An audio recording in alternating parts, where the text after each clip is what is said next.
দেশের আইনশৃঙ্খলা বাহিনীকে যুদ্ধ পরিস্থিতির মতো সতর্ক থাকার নির্দেশ দিয়েছেন প্রধান উপদেষ্টা ডক্টর মোহাম্মদ ইউনূস। এ বছরটিকে দেশের জন্য অত্যন্ত সংকটময় মনে করে কাউকে বিশৃঙ্খলা ও নৈরাজ্য সৃষ্টি করতে দেওয়া হবে না বলে জানান তিনি। কিন্তু হঠাৎ কী কারণে প্রধান উপদেষ্টার এমন নির্দেশ, বিস্তারিত জানাচ্ছেন আরিফ হাসান। জুলাইয়ের গণঅভ্যুত্থানের মুখে শেখ হাসিনার পতন হলে ডক্টর মোহাম্মদ ইউনূসের নেতৃত্বে গঠিত হয় অন্তর্বর্তী সরকার।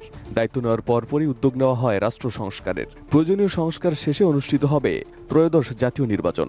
বর্তমানে নানামুখী সংস্কারে ব্যস্ত অন্তর্বর্তী সরকার। তবে অন্তর্বর্তী সরকার দায়িত্বে আসার পর থেকেই দেশকে অস্থিতিশীল করার চেষ্টা অব্যাহত আছে।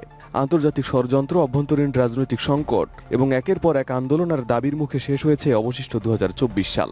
চলতি বছরেও নতুন করে যুক্ত হয়েছে নতুন নতুন দাবিতে আন্দোলন। আর আন্দোলন মানেই এখন প্রধান উপদেষ্টার বাসভবনের সামনে অবস্থান কর্মসূচি। এমন অবস্থায় 2025 সালকে দেশের জন্য অত্যন্ত সংকটময় বলে মনে করেছেন প্রধান উপদেষ্টা ডক্টর মোহাম্মদ ইউনূস। দেশে কাউকে নতুন করে বিশৃঙ্খলা ও নৈরাজ্য সৃষ্টি করতে দেওয়া হবে না বলে জানান তিনি। দেশের আইনশৃঙ্খলা বাহিনীকে নির্দেশ দিয়েছেন যুদ্ধ পরিস্থিতির মতো সতর্ক থাকার। বলেছেন, যে কোনো অস্থিতিশীল পরিস্থিতি কঠোর হাতে দমন করতে হবে।